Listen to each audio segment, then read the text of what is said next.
And those of us in California, good morning.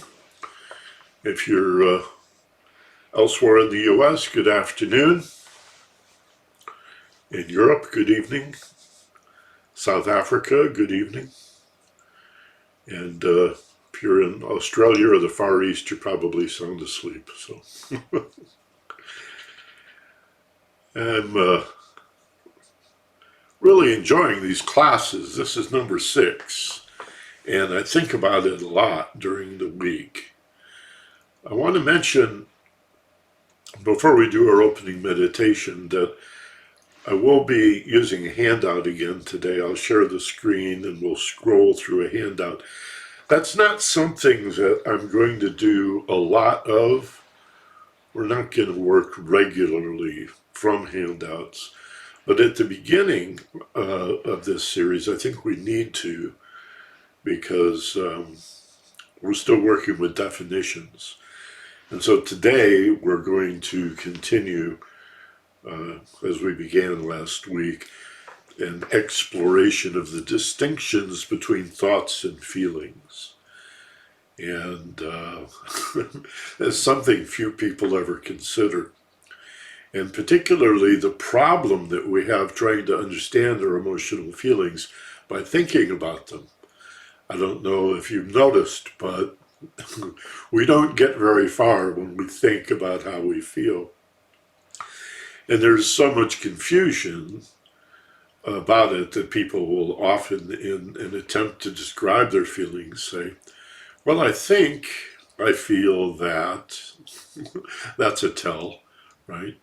Or I feel this way because yada, yada, yada, and then they pivot right into logic and reasoning and analysis. Be careful of that word because. I feel this way because it's usually a way of projecting your emotion on some other individual or a group or a circumstance, like they made me feel this way. And feelings are responses. We'll be diving into this today, and I think you're going to really dig it. So let's begin with an opening meditation. Get comfortable in your chairs. Assume the position, which is sitting up straight, not rigid, quite the contrary, well balanced. Shoulders back so you open up your rib cage, lift your chin just a little, and get a sense of being balanced and centered. Close your eyes and feel the chair supporting you. Feel the floor beneath your feet. Your feet should be flat on the floor.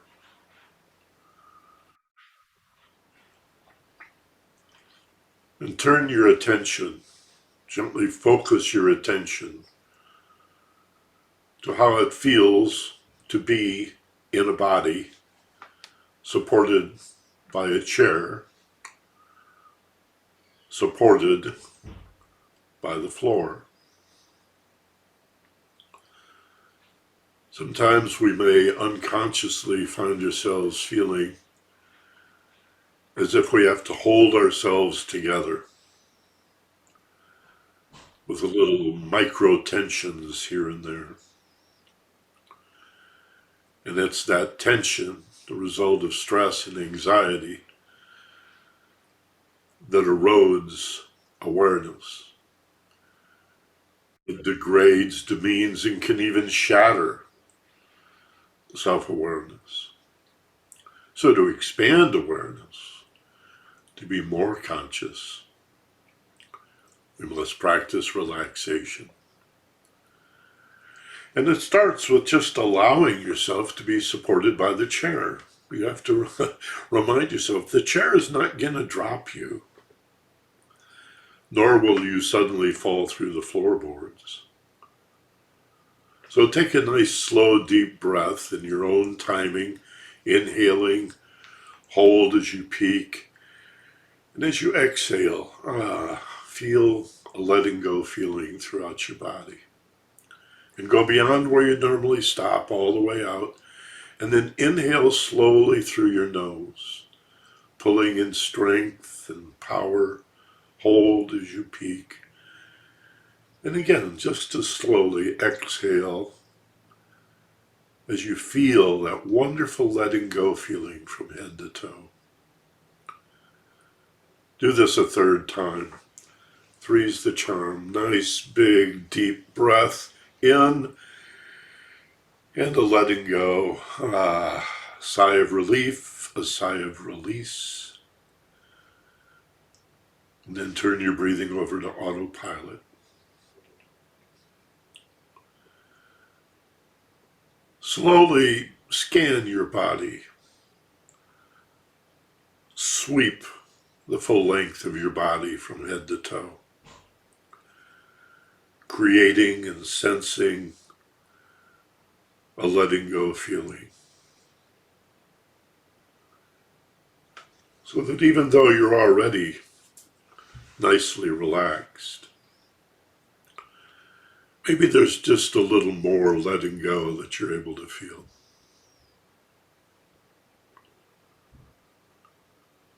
Softening, muscles relaxing and unwinding. Linger in those areas where you know you tend to gather tension. And encourage those areas simply by forming the intention to feel safe and let go. Almost as if silently talking to your body. As if it were a frightened child after a bad nightmare. And you reassure yourself, say it's okay. You're safe for the next few minutes. You're absolutely safe. And feel that gentle softening along the full length of your body.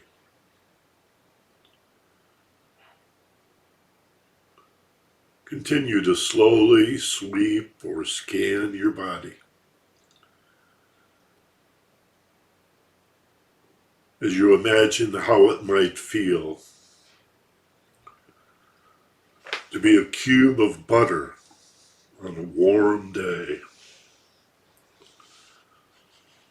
slowly softening.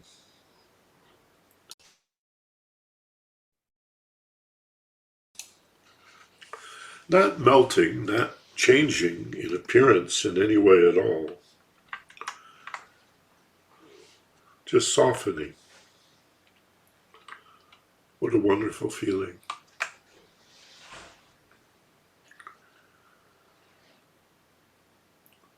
As the muscles in your body soften, the veins and the arteries and the capillaries naturally begin to dilate somewhat. And so blood moves more easily, with less resistance, as you become more and more relaxed. Going deeper, feel the letting go, softening, so safe, so relaxed.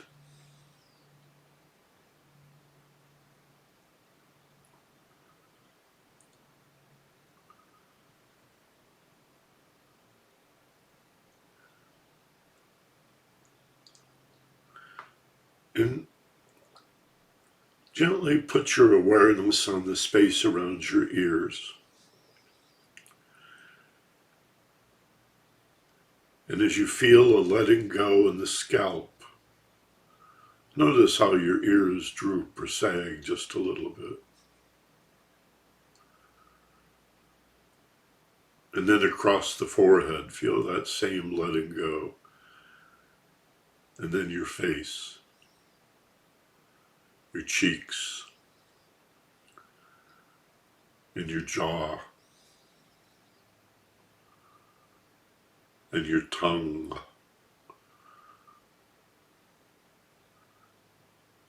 Allow the corners of your mouth, without any effort, simply by allowing the corners of your mouth to turn up ever so slightly into a little smile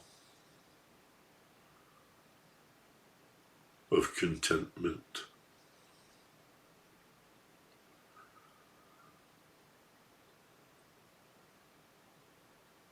As if everything is okay.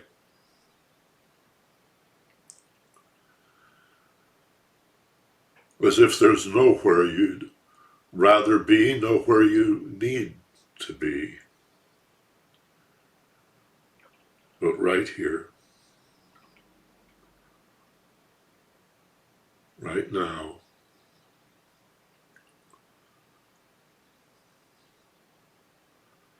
Feeling this safe and this relaxed.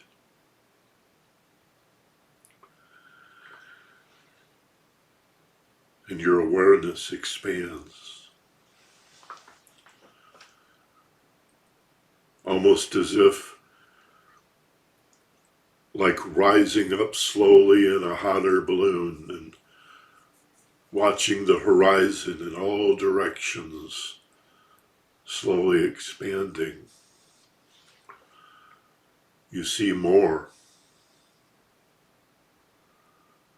You see farther.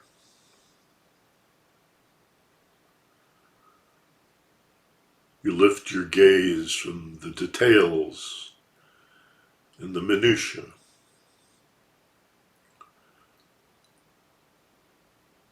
to the bigger picture all around you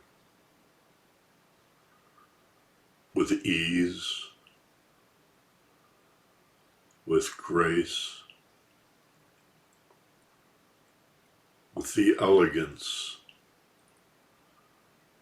of letting go.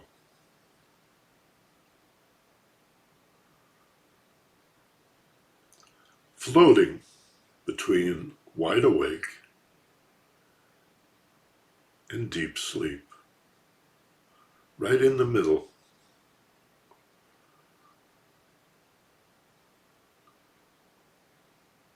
Where you're alert and aware, but the stimulus is low. And you've freed up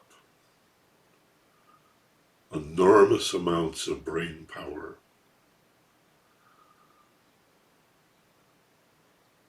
gaining insight and understanding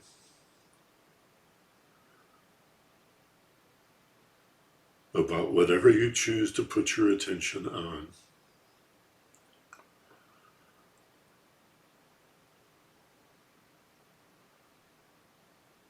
A quiet mind and a still, calm disposition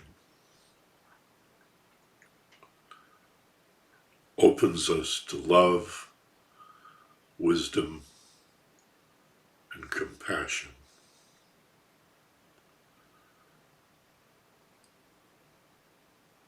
For all living things.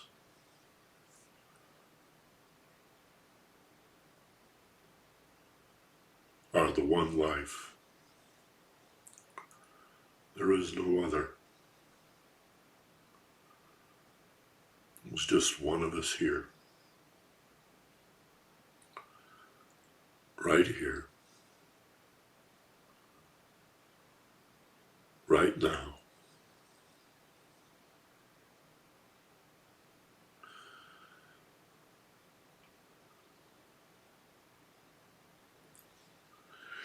Feelings you can bring with you back into the room. And I'll help us reorient by counting slowly to 3. And simply hear me telling you that in a moment when we reach the number 3, at that time we'll open our eyes together, wide awake and alert, rested and refreshed and renewed and restored, feeling much better than before. And so as I count one, turn your attention toward the room around you. Remember where you sit in the class that you've chosen to attend today. 2, moving slowly in the direction of waking.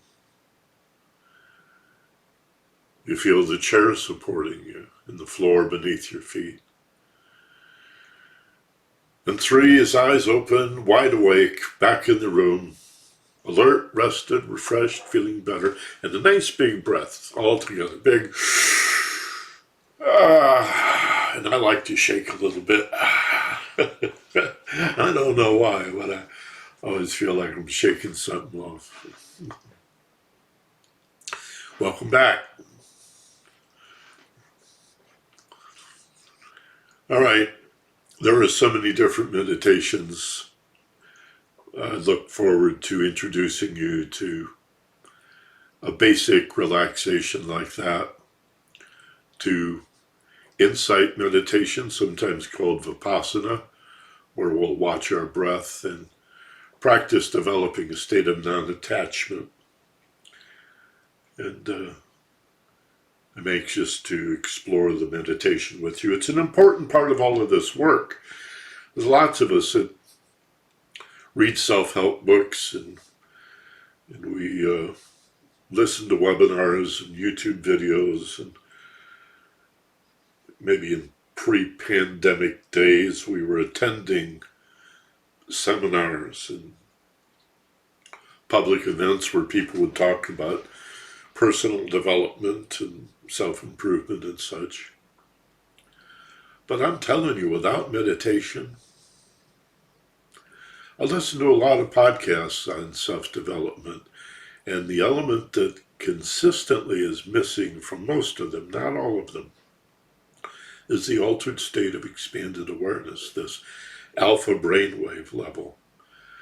You're going to be able to access the state of expanded awareness to really fully understand, number 1, to get the insight you need to understand, number 2, and to comprehend the enormity of it all, the implications and the ramifications in your life of, well, what does this mean? This idea that we're all one, for example, or a concept like love. There's a word. We sell cars and cosmetics and mouthwash with love, you know. So we're not really sure what that means even. Love is consciousness, it's awareness. And that's a good place, I think, to jump into the handout today. Let's, again, for those of you who may have just joined us, I mentioned that we will be working from a handout again today, and I put that in the newsletter last week. I should have repeated it yesterday, and I failed to. But if you need that handout, I can get it for you. Just email me at AW Mystery School, AW for Ageless Wisdom, AW Mystery School at gmail.com. And I'll send you the handouts. There have only been a couple so far. And just to repeat myself, I'm not going to work forevermore from handouts. Often I'll just riff on a topic. But I think here at the beginning, the first dozen classes or so, we need to lay a foundation to build upon. And a lot of that is just simply defining terms. So let me see if I can figure out how to share the screen real quickly here. And we'll bring up this handout.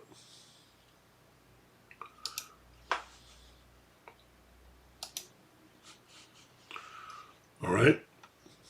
David, do you guys all see that? Yes. Good. Yes, we're good, Michael. All right, we went over the first 4 points, I think, last week. So let's just touch on it quickly. Is awareness a synonym for consciousness? Yeah, pretty much. There are some distinctions, but they're very esoteric, hard to explain, and debatable. Some people use awareness as the absolute and they capitalize it, and consciousness is the small c. That's relative awareness. Conscious of this, but not that. Where an awareness would be the fundamental essence of reality, the prime mover, the first cause, that which we cannot get behind. It's a nice way to say it. Some people turn that around. And it simply means to perceive, or to notice or realize. Then we talked about the 3 kinds of attention. The spotlight, the floodlight, and the executive, or the juggler, that goes back and forth between the two. This is largely a phenomena of the 2 hemispheres of the brain, or the left logical linear hemisphere of the brain, which looks very different. If you ever were able to get your hands on an actual brain, you would be surprised, I think, at the differences in these 2 hemispheres. They're not alike at all. But the left brain is the reductionist brain. It goes general to specific. The vast majority of what we call logic, if you think about it, is general to specific. It's taking things apart, breaking it down into bits and pieces so you can understand it.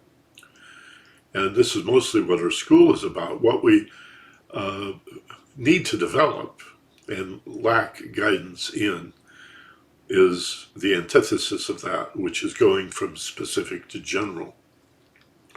If I have a lot of details and maybe a feeling that they're somehow related or connected, how do I induce? So you have deduction, subtraction. To deduce is general to specific. How do I induce from specific to general some overarching theorem, postulate, some concept that explains this appearance? And that's largely a right brain function.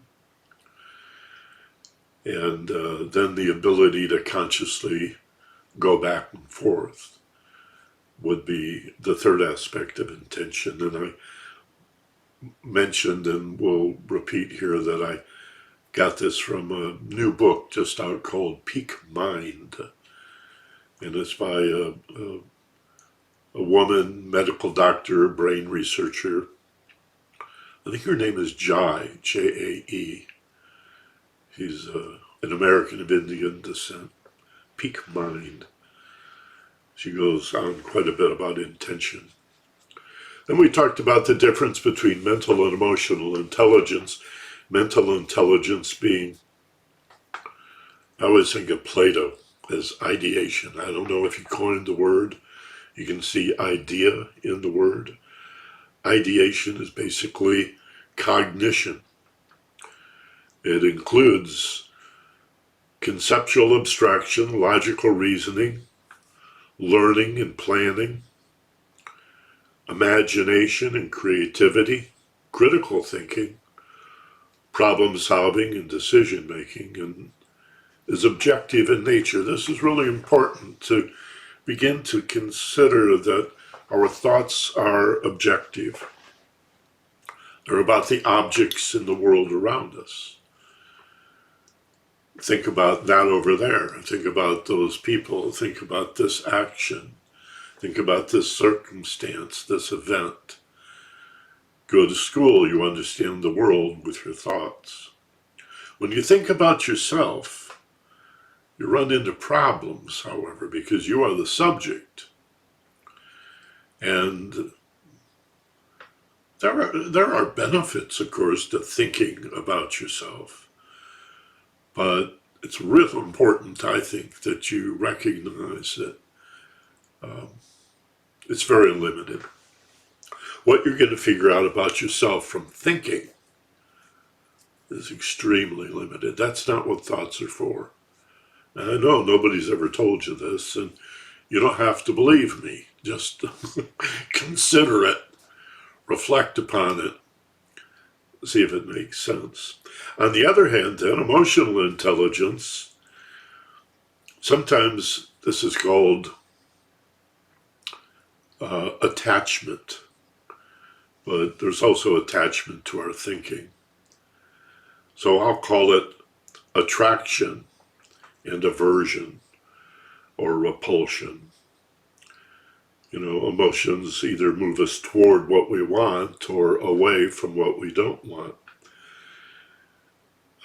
Emotional intelligence refers to affect. And it involves inspiration and empathy. And relationship management, of course, is very important. It's subjectively oriented and reveals our conscience. Remember Jiminy Cricket in Pinocchio? Let your conscience be your guide. And in the same sense, your values and your ethics and your motives, of course. It's the emotions that drive us. Our thoughts are like an energy.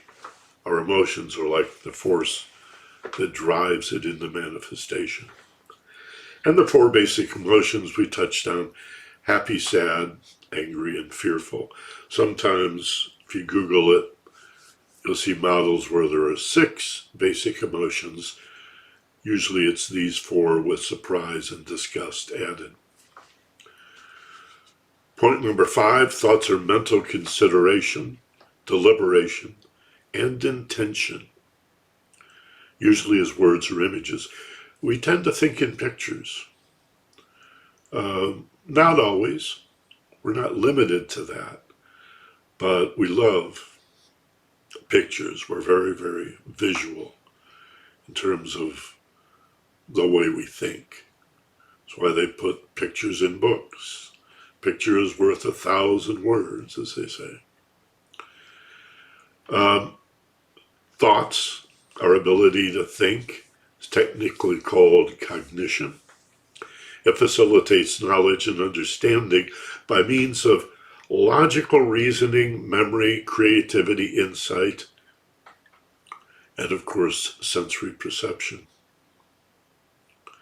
Emotions, on the other hand, are affective responses and expressions felt somatically, much like physical sensations. You feel your emotions in your body. This was a revelation for me.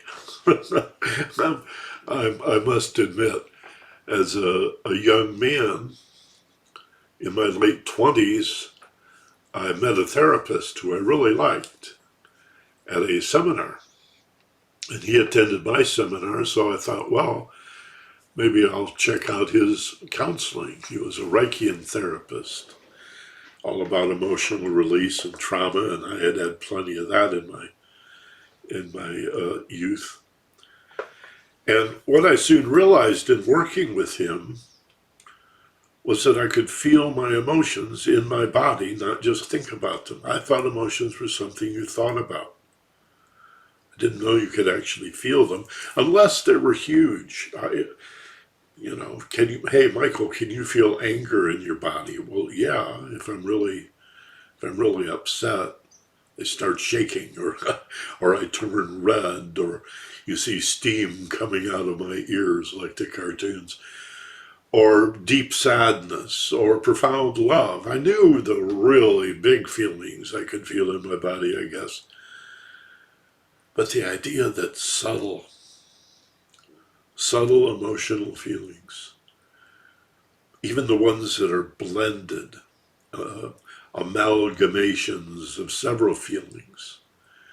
And I've listed 4 or 6, but there are hundreds and hundreds of permutations and combinations and variations. And again, that's why they don't yield well to discernment through thinking. Intuition, as we've come to understand, is the language of feelings.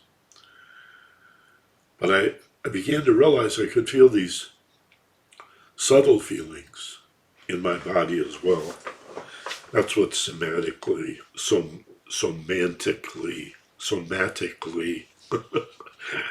is a reference to.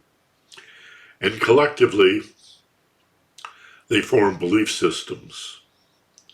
Our belief systems are largely emotional, and they can enhance, here's a reference to intuition and joy, or inhibit, as in instinct and anxiety,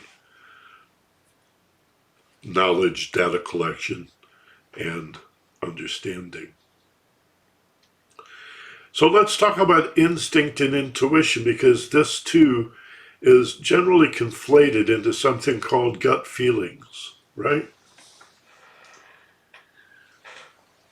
Remember, George Bush used to talk about his gut. He would make these major decisions about the world based on his gut, like he's some sort of psychic, I guess. But you see, just as your thoughts don't tell you much about your feelings don't tell you much about the world. Your feelings are not about the people that made you feel that way, though we obsess on the stimulus, don't we? Why are you angry? Well, so-and-so made me angry. Even our problems, we do that with problems too. Brace yourself. All of our heartache, all of our despair, everything that hurts emotionally, and every problem that we approach with our thinking, our cognition and ideation, exists inside of us. The heartache is not in the world, and the problem is not in the world. We're projecting it. And that's why life's so tough. Because we think we have to change the world to benefit, which is like, I didn't like the movie, so I ran at the movie screen and tried to manipulate the shadows of light on the wall. No, you don't like the movie and you want to edit it, you have to go to the projection booth. It's behind you. It's up there in the little dark room. So it is with our lives. We think the problem is, I just bought this thing and it doesn't work. The problem is the thing that's broken, or this relationship is broken, or my boss doesn't appreciate how hard I work. And we're constantly projecting out into the world these problems and the heartache that goes along with it, the despair, frustration. Gotta own it, gang. Gotta own it. It's all in us. The world doesn't have problems. The world is not a happy or a sad place. Life is what you make it is such a trite phrase. You may want to reconsider how profound it really is. Or Camus said, life is the sum of the choices we make. Oh, I don't know if I like that or not. Really? You mean my life I invented? I made all this up? Yeah, pretty much. What about myself? Did I make all of that up? Yeah, pretty much. Your so-called personality that you think was a matter of self-discovery, it's really sort of like from IKEA. You got to put it together yourself. You cobbled together that personality. So did I. The word personality, the root word is persona, which means mask. Or persona in the old Greco-Roman theaters of a couple of thousand years ago, the actors had literal face masks on a stick that they would put in front of their face, called a persona. It's a role or a character. And that's good news. That's the good news. If there's certain parts of yourself you don't like, you can change your opinion and become a whole new person. You can go deeper into the unconscious and take another look at what are my real values. What's my morality? What does my conscience say? What do I care about? Why do I care? Am I a caring person? What was my intention? Ownership is big part of this self-realization work. So again, let me talk about instinct here. Point number 7, instinct and intuition, point number 8, are different. Yes, they're both gut feelings. But instinct is a fight or flight reflex. It's fear-based. It's felt in the pelvic region, the bottom of the root chakra. How about that? And it's triggered by a primal urge to survive conflict, either by conquest or avoidance. Usually that's called fight or flight. Actually, it's fight or flight or freeze, like deer in the headlights. Some people say fight, flight, freeze, or faint. But we know it is fight or flight. That's instinct. That's, oh no, that's an animal herd mentality. That's mob mentality. That's what we saw on January 6th. You see, there was no individual thinking. It was just this mob, led by some principals who had planned the attack, obviously. But if you've ever been near a mob, it's a pretty scary feeling. And then intuition is much higher, don't you see? Intuition is the love-based illumination felt in the heart area, revealing expanded insight and understanding of what to move toward and embrace. So instinct and intuition collectively are called gut feelings, but the intuition is the oh boy. That's up in the heart area. So you may want to think of intuition and instinct as being like the poles of a bar magnet that runs from the heart chakra to the root chakra. And our emotions are felt in the solar plexus between the heart and the root chakra. And the sacral's down there, actually. It's root, sacral, solar plexus, heart. So in the solar plexus and to some extent the sacral, this is where our emotions are felt as a blend of oh boy and oh no, right? As a blend of, whoa, I gotta run away from this, that's scary. Or at least distract myself. Run and hide, not deal with it, ignore it, deny it, repress it, get distracted. Avoiding what you do not want is not a goal. It's an emergency strategy. It's a crisis strategy. It's like, it doesn't matter what direction you run. Just get off dead center and go anywhere. Get out of here. Run. Right? Or fight. But intuition can help us reorient ourselves and move toward what we do want. That's where the goal setting comes in. And again, the language of emotions. which are subjective and tell you about you. Thoughts about the world, emotions about you. The language of those emotions is intuition, not logic, not reasoning. So is intuition more emotional than mental? Yeah, that argument can be made. If we go to number 9 now, both thoughts and emotions can arise spontaneously from the unconscious. I'm going to talk about task unrelated thinking in a moment. Or result from some physical activity or experience, which is task related. So, what is task unrelated and task related?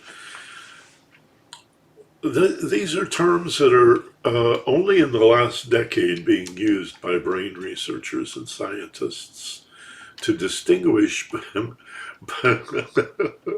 to distinguish between this insane monkey mind that's chattering on and on and on. Blah, blah, blah, blah, blah. Listen to me, no, listen to me. This fight inside. Yeah, but did you pay your bill? Have you done your taxes? Oh no, I hate my taxes. We haven't even changed the oil in the car. I thought we were talking about taxes. No, we're going to talk about the car now. Do you hear what this person said to me the other day? Yeah, but Michael, that was 5 days ago. I know, but it really bothers me. And then I haven't done the taxes, and I still haven't changed the oil in the car. And oh my God, how am I going to remember the grocery list? Life in these United States, right? That's task unrelated nonsense. It may sound like it's task related, but it's not. They're called tuts by brain researchers. They're intrusive thoughts. They're mostly negative. It's a perversion of the fight or flight center in the brain. It's called the amygdala. Trying to save you from some unseen danger. So it's always looking at anything unknown, whether it's new and unknown or old and never really understood. It's always looking for danger in anything that's confusing or uncertain or that we're unaware of or just ignorant about. And we needed that for 3 million years, and we still do, but rarely. And that's why it's really in our interest to learn to quiet those tuts, those task unrelated thinking. Task related thinking is where you engage the mind in a particular task or activity, like reading, or I'm taking this Zoom class on Sunday morning, and I'm going to pay attention, and there's a meditation. That's task related. Writing, making a list, studying a chart or a map, having a actual conversation where you're listening to the people that talk to you rather than simply formulating the next thing you're going to say. I think we all know the differences around that. So the mind works really well when it's task related, when we apply ourselves. Okay, I'm going to school, I'm going to read this book, I'm going to study for this exam, I'm going to write a report, I'm going to prepare a pitch, I've got a date, first date, got to think about where we're going to go, what we're going to do, and what I'm going to talk about. And maybe I'll be smart enough to actually be interested in who I'm dating and ask some questions and do some deep listening. That's all task related. But, you know, when it's Miller time, when the job is done, and you sit down and take a breath and relax, put your feet up, that's when the tuts, the task unrelated thoughts stream in. Mostly negative, a lot of self-loathing, a lot of criticism of self, things you would never say to another person. You counsel and listen to yourself, demeaning yourself without any real deep understanding of who that self actually is. This is a topic we're going to talk more about in the future, I assure you.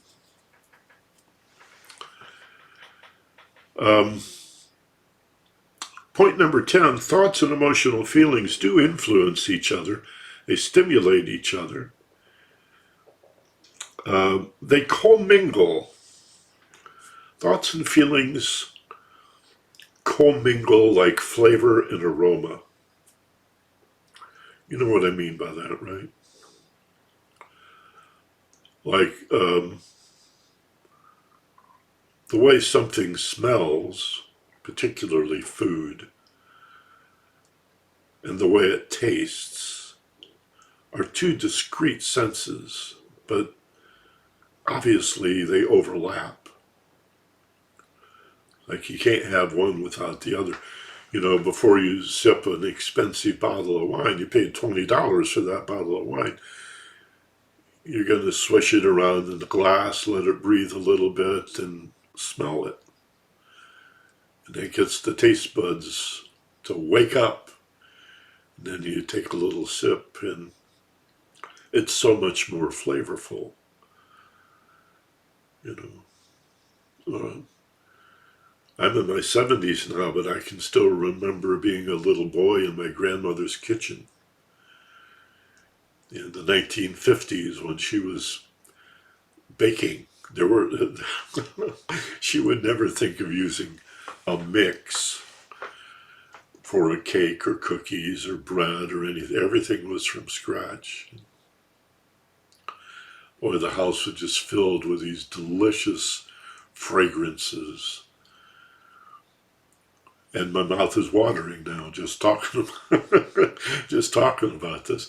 So thoughts and feelings are somewhat like flavor and aroma in that they blend. I have to acknowledge this up front.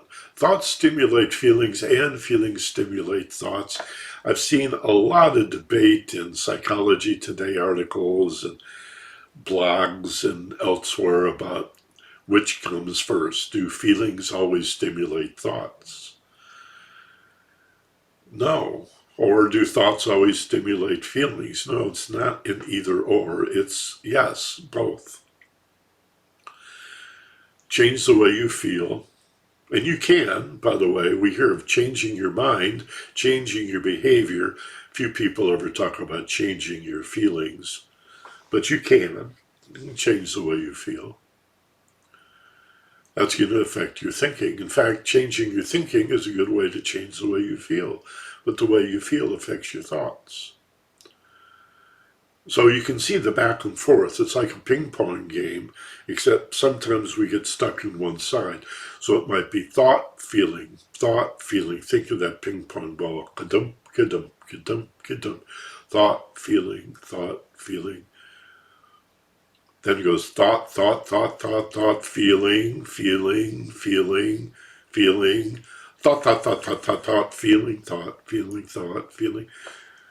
No sense in trying to sort that out, just to acknowledge that that's the way they work. If we're going to talk about the differences, we need to talk about how they're similar. Okay? Thoughts are like a line drawing, while emotional feelings are like the color, the shadow, and the texture. That's another way I think about the distinction between thoughts and feelings. Thoughts are the outline, it's the line drawing. But the color, the shadow, the texture, the dare I say, the temperature, the feeling of it, that's what emotions are for. Otherwise, if we were just like Spock or Data, with no emotional nature at all, we'd be living in a black or white world of line drawings. no shadow, much less color. Point 11. Thoughts are the energy that determine the direction. Thoughts are like the steering wheel of the car. Emotions are the force that moves or resists. Enthusiastic feelings drive us forward. That's like the accelerator in the car. Fear and anxiety hold us back. That would be like the brake. Now, I've used this allegory for a lot of years. I really like it. It really helps. It is an allegory, however. It's a teaching aid, so, these things all have their limitations. It's not the perfect allegory, but it's a damn good one. Where our thinking is like the steering wheel, determining our direction, and our feelings are like the pedals. Oh no, slam on the brakes. Oh boy, here we go. Step on the accelerator. And if we go back to that lower correspondence of the Divine Trinity where we began a few sessions ago at the beginning, mental, emotional, physical, we talked about why that order was so important. So in the back and forth between thoughts and feelings and feelings and thoughts and thoughts and thoughts and feelings, when it's time to take action, this order is very important. It's the formula for creating form. We are the consciousness that brings order out of chaos. We manifest physical form out of energy. That's who we are, that's what we do. We're in the image of the Creator. So if our thought patterns and our emotions are negative, that's what we create, and then find some odd pleasure in being right about how this is all going to hell, and I told you it'd go south, and this never works, and I don't know why anybody would ever be optimistic. Well, garbage in, garbage out. You program the computer. Don't look at anybody else. Excuse me for a sec, Michael. We're right near high noon, so All right. I'll let you wrap up questions pretty soon. Let me remind everybody, if you want to have a question for Michael, just chat me and we'll try to, he'll do his best to get to them. Let me finish this allegory, David, in the couple of minutes I have, and then we'll go to the Q&A. So as David has suggested, it's a good idea to get your thoughts together by actually composing your question in the chat box, and then David will call on you. So the order is important. The thought is the energy, the emotion is the force that drives it, and then the physical is the action or the result. So when we use this allegory of thoughts being like the steering wheel and emotions being like the pedals, and then moving forward would be the physical, the outcome, the result. Keep in mind that if you have a good idea that you don't care about, you have a clear, specific thought, but you don't have any passion for it, you're sitting in the car with your hands on the steering wheel, pointed in the right direction, but you're not going anyplace. Either because your foot is on the brake, or because you're in neutral, and you're just not engaged. You don't care. A great idea that you don't care about goes nowhere. On the other hand, if we just react out of our emotional nature, as we so often do, hey Joe, why'd you do that? Because I felt like it, Benner. Want to make something out of it? No, dude, it's okay. Don't be defensive. So you did that because you felt like it? Yeah. Well, did you ever think about it? Only after I did it. So We call this being emotionally polarized. The feeling led to the behavior, and then you think about it afterwards. That's called that's called rationalization. So that's like stepping on the accelerator without having your hands on the steering wheel. The car will go, but Lord knows where, and you may end up hitting a tree or, you know, running someone over. So in the back and forth between thought and feeling and thought, when it's time to take action, it has to be hands on the steering wheel, clear, specific thought about the direction, the external world. Thoughts are objective. And then you take your foot off the brake and ease the accelerator down with the emotional passion of, oh boy. If you were stuck in oh no, with a negative feeling, a fear-based feeling, you'd still be standing on the brake, which may be appropriate. But when it's time to go, we've got a direction. I think my thoughts are clear. I've targeted a goal. Now I'm going to use my enthusiasm and my passion, my faith and my belief. Somebody asked me 2 or 3 weeks ago about faith and belief.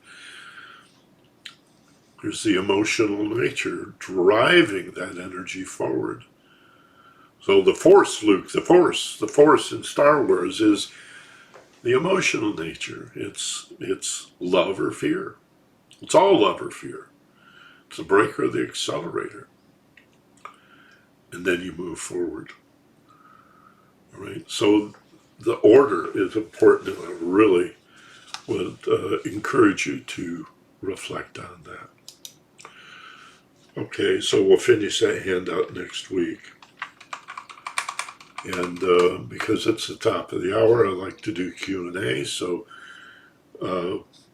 put your question in the chat box. David will call on you, and then you can ask me concisely so that we can move along. My tendency is to be too long-winded. So I want to move through these and get to as many questions as possible. David? Okay, Michael. So Pamela asks, so we project problems out in the world. What are some tools to use to help us control this? Pamela, go ahead and ask if you have anything to ask. Otherwise, Michael can just answer. Yeah, well, that was it. I just wanted to see how can we start to control that. Well, the first and most important element is simply to take responsibility for it. Maybe I shouldn't say simply, because it may not be that simple. To take ownership of our lives, that we're inventing our lives, and that problems can be seen as gifts and opportunities to learn. So wise women and men get to a point where they begin to say, gosh, maybe there is a silver lining in this. Maybe this is a problem that is not testing me so much as offering me a learning lesson. And instead of wishing that it had not occurred, look for the pony in the pile of manure. You know that old joke. The idea that, the very fact that we call it a problem and wish that it didn't happen reveals a desire on the part of the vast majority of us to live a problem-free life. Aren't we all struggling to get to some place where we make enough money, or we know the right people, or we get a certain level of status where there are no more problems, or they're easily dismissed, or I can delegate it to somebody else. I want a problem-free life. Not going to happen. What if instead we replaced our desire for a problem-free life with the desire to be a better problem solver, and recognize that there will always be problems that appear to be done to us, that we're victims of these problems and victims of our sadness and our heartache and our despair. That's what the world is. It's a mirror that reflects us. But the most important thing is to take ownership. Then you can choose to do things differently. You can choose different responses. You can review all of the options and choices that you have in two areas: how you look at things and how you respond. Think of responsibility, Pamela, as the ability to choose your response. Play with the word. Responsibility. Then turn it around. Is my ability to choose my response. Choice. What if you said to yourself, I have choices? How many times a day would it be helpful to say, I call this the choices chant. I put this in my book, Fearless Intelligence. Number one, I have choices. That's big. How often do we feel like we have no choice? Number two, there are always more choices than are immediately apparent. Wow, what if that were true? It is. I have choices. Number two, there are always more choices than are immediately apparent, that are obvious. Number three, my choices exist in how I look at and how I respond to a situation or an event, circumstance, or relationship. In stimulus perception response, obviously, we don't have much influence over the stimulus. There's not much we can do about the situation we find ourselves in. We can try. That's why people have guns and make threats and have power plays and all manner of attempt to manipulate the stimulus, control the whole world. Everybody wants to change the world. Few people think of changing themselves. We have very little influence over stimulus, but we can make choices in how we look at it. How do we frame it? What's our response going to be? Well, that's the second area. How we look at it and how we respond. Those are the areas where we have choice. And then number four, I have choices. There are always more choices than are immediately apparent. My choices are in how I look at it and how I respond. And number four, I choose for the greater good of all concerned. I will not live in an either or, you or me, winners and losers world. There is no other. There is one of us here. There is the one life, the one mind, the one heart. And the choices that I make and the solutions that I wish to implement should, to the best of my reckoning, is that a word, reckoning? I think so. Great, I got it. For the good of all concerned. All right, for the greater good.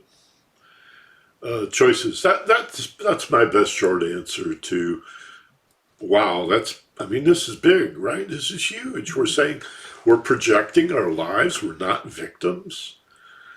You're not going to find too many people that are going to resonate with that. I've had hundreds and hundreds of private clients who, at some point or another, I would say, make this about yourself. That's where your power is. And some of them get it right away. But most, it takes some work. You mean I'm to blame? It's all my fault? I said, and I usually say, nobody's talking about blame. Responsibility is not blame. Blame is a burden. Blame is guilt, fault, error, something bad.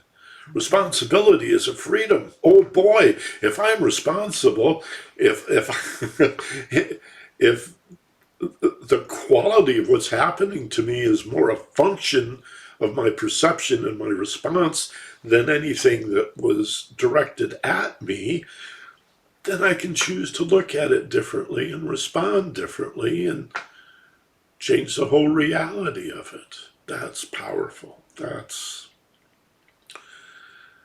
the threshold of wisdom, relaxation, and responsibility. Thank you. Thank you. Who else? Real quick on a follow-up Pamela question, you mentioned tuts. Is that considered the ego mind? Well, the ego has a conscious and unconscious aspect to it. Tuts are from the unconscious. So even if we had transcended, so to speak, our ego and are in touch with our identity as something much more subtle and much more refined, we still have an unconscious mind that is going to spew this nonsense because it's hardwired into the brain. It's a function of this structure at the base of the skull called the amygdala. So it's going to be dealing out this fear-based, self-critical nonsense that we call monkey mind. And I've heard some very advanced gurus admit, though many will not, that they've never been able to turn that off. That what meditation will do is slow it down and open the gaps between the critical thoughts. And as you get safer and more relaxed, the amygdala lets go of its grip, and as it feels safer, there's less of this negativity and this self-loathing, but it's always going to be there. You're never going to escape it. What you do is, this is why we're going to move toward the concept of non-attachment. Just as you learn to watch your breathing without identifying as the breather, you're just the watcher of the breath, you'll learn to watch your thoughts without identifying as the thinker. And then you'll realize those are not my thoughts. And that means I can say no to them. Say, well, that's not true. Imagine saying to yourself, that's not true. That's a crock. I'm not bad, stupid, wrong, ugly, always failing. Where did I learn that? Can I forgive the person that taught me that? Can I breathe and let go of that nonsense, that tirade, that lie that my mind keeps telling me, those false assumptions from childhood where somebody said I was bad and rotten and I took it literally, and then forgot that I made the false assumption, but it gets triggered in my daily life and affairs so that somebody even looks at you askance and suddenly you feel like you did something wrong. Those little kids, those damaged, wounded inner children are still inside of us. We'll talk about that too. Being free from the tuts, the task unrelated thinking, so that you can study the mind and watch it jump through hoops and try to frighten you, but you'll have a little smile on your face. You'll be hip to the trick. You know. Got it. Thank you, Like, Pamela. let me just say this. Have you ever been in a movie that was so engaging that when you left the movie, you couldn't shake the affect. You felt like you were still in the movie. Can anybody relate to that? Uh, I remember years and years ago, I saw Jurassic Park in a theater in Century City in Los Angeles, and I was so impacted by I was so profoundly impacted by Jurassic Park that on the way home I'm looking on the horizon for dinosaurs, especially the raptors. And of course, in my conscious mind, I'm not a stupid person. I know there's no dinosaurs, but I'm having a problem shaking the feeling that what if there were? Um, Fear is like that. Fear, we're hardwired for fear. We got a whole section of the brain devoted just to fear, so we're really good at fear. Love, on the other hand, we have to install the wiring and develop that circuitry. Okay. Any other questions, David? Yes, let's get to Ketabone. Is there a difference between task unrelated thoughts and the so-called intrusive thoughts? Anything you want to add to that, Ketabone? Yeah, I just wanted to understand a bit what difference would that make? You see, I always thought that I understood what intrusive thoughts were, and then I just heard about task unrelated thoughts, and it just brought a whole different element now. You see, it looks like to me that, when I get those things called intrusive thoughts, I don't even want to identify with them. It's like, where does this come from? I don't even want to believe that it's actually me that's thinking that. But it almost sounds to me that almost everything that comes to my mind that I could just be identified with as a task unrelated thoughts, unless I'm doing something that requires that. See, but as part of those task unrelated thoughts, there are thoughts that when you get, you really wonder where do they really come from. It could be at the most weird place, and they actually just pop into your mind. Yeah. So that's my question. Uh, as a little aside, Kinnabone, I owe you a book, brother. I don't know how to get it to you. Is your post office ever uh, I straight? know, Michael. I actually got a copy, and from one of our retailers here in the country, and I just figured, you know what? Maybe one day I'll meet you, Michael, and you'll give me that one Ah, that'd from be your good. hand. I'll send Yeah. the book. I mailed Kitty Bone a book a couple of years ago, 3 years ago now, I think. And 2 years later, it came back. It took, it took a full 2 years for it to make the round trip, so it never got through the post office there. And you're in South Africa, right, Katie Bone? Yes, I am. Yeah. I am. Um, yeah, intrusive thoughts. Another way of referring to them is discursive. Um, that's what tuts are. They intrude. They interrupt.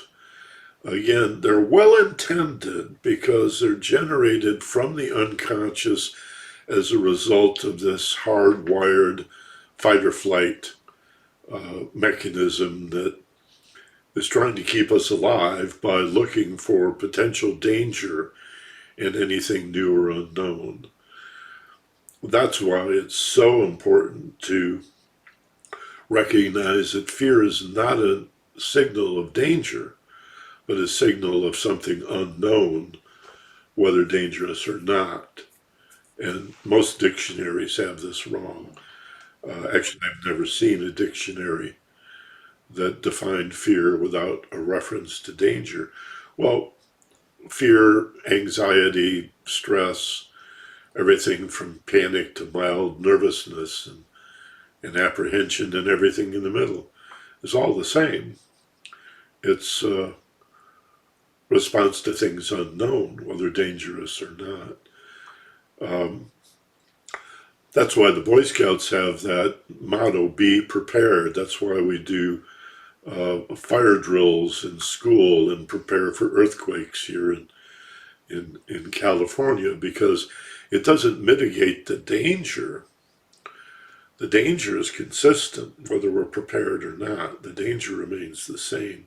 You could say, well, being prepared mitigates the danger somewhat. Well, in a subjective sense, that's the idea. But mostly what it does is remove the fear. That's why we're doing the earthquake preparation or the fire drills or whatever, is to become familiar with it so that fear doesn't cause us to do something regrettable.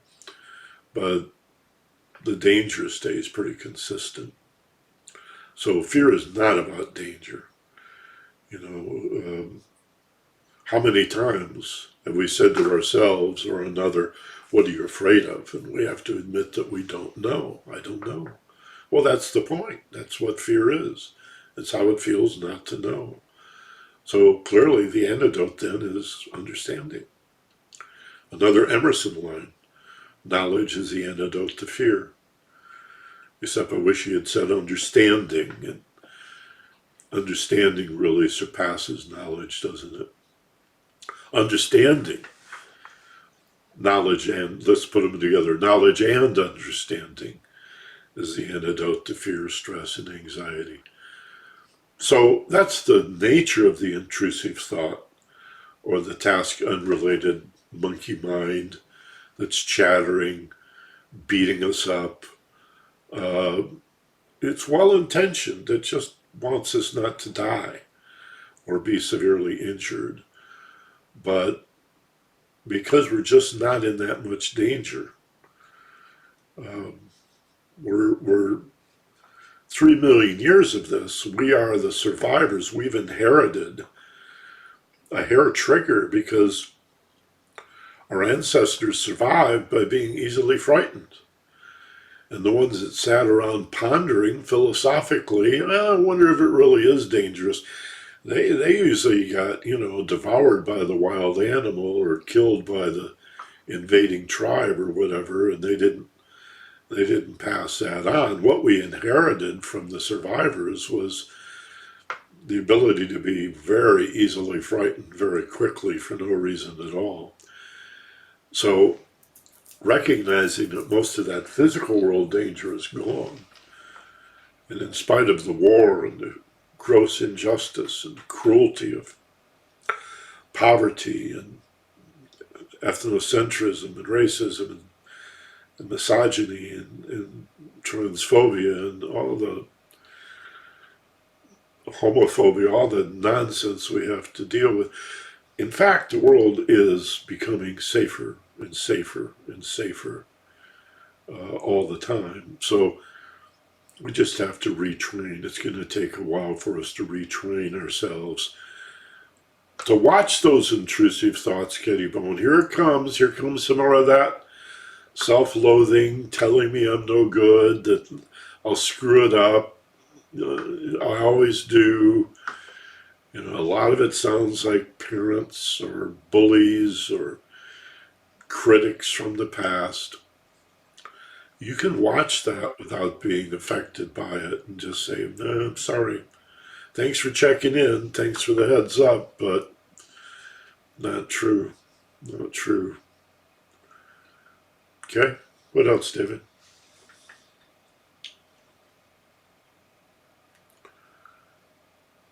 Are you muted, David? I can't hear you. Sorry, we're right around 12:25. There's no more questions on the queue, but I'd like to just throw out there, it's not really a question, that this number 11 you have, that thoughts are the energy that drive determined direction. That's something that I haven't thought about much, but it's really, really a great metaphor.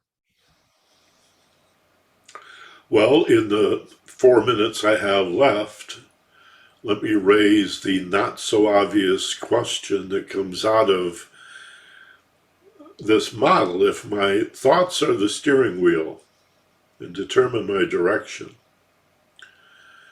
And my emotional nature is the pedals of the car, fear of the brake, and enthusiasm and faith and belief, the accelerator. And the physical aspect, mental, emotional, and physical, is the car moving. Then who's driving the car?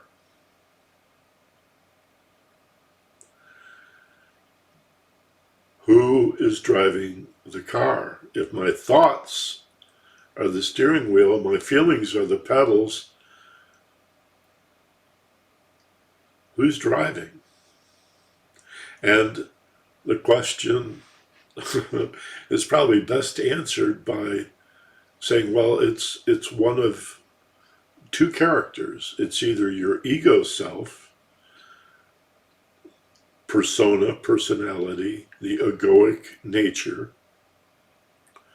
which is the part of you that identifies as a separate, alienated, isolated being contained in this fleshy sack of protoplasm, or it's the higher self. It's an energy essence. It is consciousness. It is awareness. It is the soul aspect, so to speak. And the thing about the soul, if you go back to the original Trinity, we talked about spirit, consciousness, and matter, or God's soul and man. The middle is both. So consciousness, or the soul, is both spirit and matter.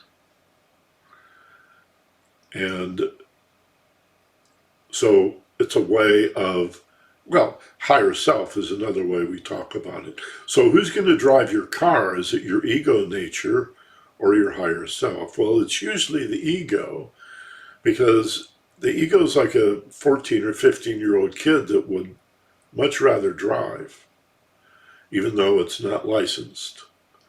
And it's probably going to drive too fast, recklessly, get drunk, and kill us all if we let the ego drive. The ego's job is to ride shotgun. Remember the ego again, the source of these task unrelated thoughts via the unconscious mind. Its job is to protect us from danger. That's what riding shotgun means, is like, you're supposed to have my back. You're supposed to sit shotgun on the passenger side of the car, looking back, check the mirrors, turn around, head check, look ahead, look off to the side, look over here, so that I can drive. That's your job. So we got to keep pushing the ego over into the passenger seat, because it keeps trying to get behind the wheel. And when I say we, I'm talking about the higher self, the much more conscious, much more aware, kinder, gentler, wise, kind, loving, compassionate essence of who we are. Consciousness should be driving the car. Awareness should be driving the car, keeping the ego nature, the persona, in the passenger seat to protect us in case there ever is any real danger. Somebody coming up too fast from behind. So that our motives are good, so that we know where we're going in the interest of the greater good of all, so that we can manage our fears and accelerate smoothly. And that's about as much as I can say about that, given my time, but I'm glad you brought it up, David, because that really fleshes out that allegory. Question is, who is driving your car? Okay? Got it. Thank you. Something for you all to think about.